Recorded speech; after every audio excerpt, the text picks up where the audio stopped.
தமிழ் உள்ளங்கள் அனைவருக்கும் இனிய வணக்கம். இது உங்கள் தமிழ் ஸ்டோர் சேனல். நீட்டுக்குரிய அந்த ஸ்கேம் பிரச்சனைகளை இன்னைக்கு சரி பண்ணுறதுக்கு அந்த கொஸ்டின் பேப்பர் லீக்கு மறுதேர்வு அப்படின்ற விஷயங்களுக்கு சுப்ரீம் கோர்ட்டில் இன்னைக்கு ஒரு மிக முக்கியமான ஒரு ஹியரிங் அப்படின்றது வருது. நமக்கு எல்லாருக்குமே தெரியும்.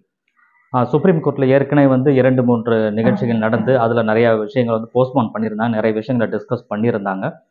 இது கூடவே சிபிஐ தரப்புல இருந்து கொடுத்த ரிப்போர்ட்டு, என்டிஏ தரப்புல இருந்து கொடுத்த விஷயங்கள், இது இல்லாமல் ஐஐடியிலிருந்து கொடுத்த ரிப்போர்ட்ஸ், இது எல்லாமே வச்சு தான் அவங்க தீர்ப்பு அப்படின்றத நமக்கு சொல்ல போகிறாங்கன்றது நமக்கு தெரியும். அந்த வகையில் இன்னைக்கான ஒரு அந்த விவாதம் அப்படின்னு சொல்கிறது, அந்த விசாரணை அப்படின்னு சொல்கிறது மிக முக்கியமான ஒன்றா பார்க்கப்படுது. காரணம் என்ன அப்படின்னு பார்த்தீங்கன்னா, வருகின்ற 24, 25ஆம் தேதி கவுன்சிலிங் நடத்துவதற்கு உண்டான வாய்ப்புகள் இருக்குது அப்படின்னு சொல்லி ஏற்கனவே சொல்லியிருந்தாங்க.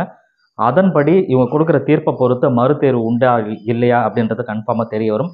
மேக்ஸிமம் 99% ரீ எக்ஸாம் அப்படின்றது கிடையாது.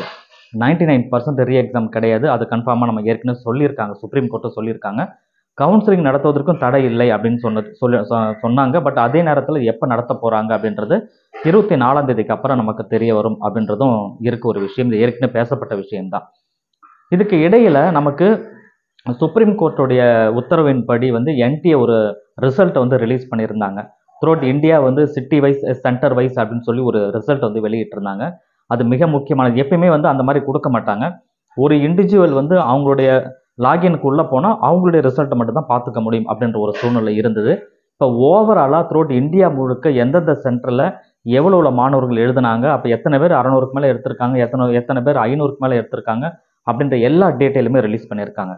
ஸோ இதில் பார்க்கும்பொழுது நமக்கு தெரியும், மிக அதிகமான மதிப்பெண் 600+ அப்படின்றது அதிகமான நபர்கள் எடுத்திருக்காங்க. மோஸ்ட்லி நிறைய பேர் எடுத்திருக்காங்க. தமிழ்நாட்டிலே நிறைய பேர் எடுத்திருக்காங்க. ஒரு ஸ்டேட்லையுமே எடுத்தாலுமே ஒரு சென்டர்லையுமே நார்மலாக எடுக்கிறதோட அதிகமாக எடுத்திருக்காங்க. பட் இது ஸ்கேம்னால தான் எடுத்தாங்க, கொஸ்டின் பேப்பர் லீக் ஆச்சு அதனால தான் எடுத்தாங்க அப்படின்னு நம்மளால் உறுதியெல்லாம் சொல்ல முடியாது. ஏன் படித்து கூட எடுத்திருக்கலாம். ஸோ எது எப்படி இருந்தாலுமே ஆனால் சந்தேகம் அப்படின்றது இந்த இடத்துல கண்டிப்பாக வரத்தான் செய்யுது. அதனால கூட மேபி இப்போ ஏன்னா இதெல்லாம் பேஸ் பண்ணி தான் இன்னைக்கான விசாரணை அப்படின்றது நடக்க போகுது. இப்போ ஆப்போசிட் பண்ணுற அந்த பர்சன் இருப்பார் இல்லையா, அவங்க பார்த்தீங்கன்னா அட்வொகேட் மூலமாக திரும்ப சுப்ரீம் கோர்ட்டில் சொல்லும் பொழுது, அவங்க அந்த மனுதாரர் சொல்லும் பொழுது பார்த்தீங்கன்னா கண்டிப்பாக அந்த ரிசல்ட்டை பேஸ் பண்ணி இன்னைக்கான விவாதமானது கண்டிப்பாக இருக்க போகுது. இதில் அவங்க சொன்ன விஷயங்களை பொறுத்து என்ன விஷயங்களை தீர்ப்பை நமக்கு கொடுக்க போகிறாங்க அப்படின்றத விரைவில் நம்ம பார்க்க போகிறோம். ஆனால் இந்த கட் ஆஃப் அப்படின்றது பார்த்தீங்கன்னா இப்போ ரிசல்ட் இப்போ வெளியிட்டாங்க. இந்த பிடிஎஃப் ஓவராலாக வந்த சிட்டி வைஸ், சென்டர் வைஸில் பார்த்தீங்கன்னா, நான் ஏற்கனவே சொன்ன மாதிரி ஒரு ஸ்டேட் நம்ம எடுத்துக்கிட்டால் அந்த ஸ்டேட்டில் நிறைய சென்டர் கொடுத்துருக்காங்க. அப்போ அந்த ஒரு சென்டர்லையுமே எவ்வளோ பேர் எழுதுனாங்கன்றதும் தெரியுது, எவ்வளோ பேர் எவ்வளோ எடுத்தாங்கன்றதும் தெரியுது. அப்படி பார்க்கும்பொழுது அதிகமான மதிப்பெண் இருக்கிறதுனால இதில் கட் ஆஃப் இம்பாக்ட் இருக்குமானா நிச்சயமாக இம்பாக்ட் இருக்கும். இதுதான் ஃபைனல் அப்படின்ற பட்சத்தில் கட் ஆஃப் மிக அதிகமான அளவு உயர்வதற்குண்டான வாய்ப்புகள் இருக்குது. நம்ம ஏற்கனவே ஒரு ப்ரெடிக்ஷன் கொடுத்துருந்தோம். அதை தவிர்த்து இப்போ ஓசி கேட்டகரியெல்லாம் ஒரு 650க்கு மேலேயே கண்டிப்பாக தேவைப்படும். ஸோ ஓசி கேட்டகரி 650, அடுத்த கேட்டகரி பார்த்தீங்கன்னா ஒரு 630, 620 அந்த ரேஞ்சுக்கு கண்டிப்பாக தேவைப்படும். பிசி கேட்டகரிக்கெல்லாம் பார்த்தீங்கன்னா ஒரு 620, 630 ரேஞ்சுக்குமே தேவைப்படும். அப்போது மிக அதிகமான அளவு மதிப்பெண் இருக்கிறதுனால கட் ஆஃபும் பார்த்தீங்கன்னா இந்த இடத்துல கண்டிப்பாக இன்க்ரீஸ் ஆகும், இதே ஸ்கோப் இருந்தது அப்படின்னு சொன்னால். ஸோ ஃபைனலாக என்ன விசாரணைகள் பண்ண போகிறாங்க, என்ன விஷயங்கள் வரப்போகுதுன்றத அடுத்தடுத்து நமக்கு நிகழ்ச்சிகள் தரும். இன்றைக்கி காலையில் 10 மணிக்கு மேலே விசாரணை அப்படின்றது துவங்குது. ஏன்னா விசாரணையை முடிச்சுட்டு, ஏன்னா அடுத்தடுத்த கேசஸ்லாம் அவங்களுக்கு இருக்குது, இது சீக்கிரமாக க்ளோஸ் பண்ண தான் பார்ப்பாங்க.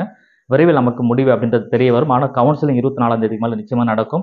அப்படி நடந்தால் ஃபஸ்ட்டு உங்களுக்கு ஸ்போர்ட்ஸ் பர்சன் அப்படின்றது வரும். ஸ்பெஷல் கேட்டகரிக்கு ஃபஸ்ட்டு கவுன்சிலிங் கொடுப்பாங்க.